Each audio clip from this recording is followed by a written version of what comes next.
যেখানে ফুল ফুটে পাখি গান গায়, সেখানে জীবন তার আসল মানে খুঁজে পায়। প্রকৃতি কখনো ভুল শিক্ষা দেয় নাই। প্রকৃতির কূলে সময় কাটানো মানে আত্মার সাথে নিঃশব্দতা কথা বলা।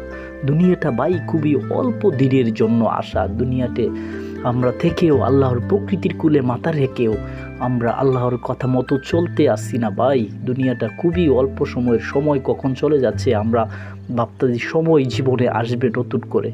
সময় হলে আমরা আল্লাহর গোলামি করব। এই কথা নিয়ে আমরা ভেবে চিন্তা করে দুনিয়াতে বেঁচে থাকি ভাই। একদিন আমাদের দুনিয়া থেকে ছেড়ে যেতে হবে। ভালো থাকেন।